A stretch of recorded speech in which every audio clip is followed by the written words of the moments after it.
Mongla Joymoni সাইলোতে lighter থেকে গম unloading হচ্ছে। মংলা সাইলোতে গম আনলোডিংয়ের সিস্টেম হচ্ছে যে পাইপ, হাওয়ার পাইপ। হ্যাঁ, এই হাওয়ার পাইপ থেকে কিন্তু গম উঠায়। এই লাইটারে হচ্ছে গম। আর মংলা জয়মনি সাইলো গুদামটাই শুধুমাত্র গম রাখা হয়।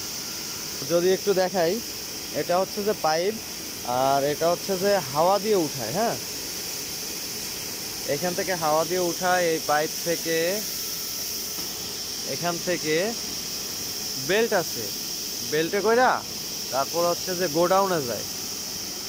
তো এখানে 3টা বিঘান দিয়ে কাজ চলে, এইদিকে 2টা, আর অপর সাইডে কিন্তু একটা। তো অলরেডি 2টা দিয়ে কাজ চলতেছিল, দুপুর থেকে একটা বন্ধ আছে আর একটা থেকে কাজ চলতেছে। এটা শেষ হয়েছে প্রায় সকাল লাগবে।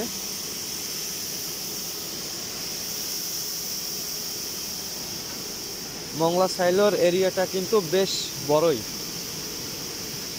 মংলা সাইলোর এরিয়া জেটি থেকে মেইন গেট পর্যন্ত পুরা 1 কিলোমিটার।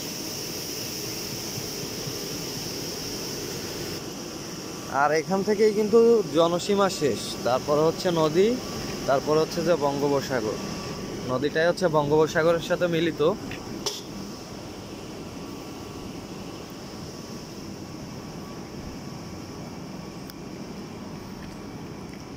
তো ওই সাইডে হচ্ছে যে অন্ধকার, তেমন কিছু বোঝা যাবে না। পরবর্তী ভিডিও আপলোড করা হবে কিছুদিন পর।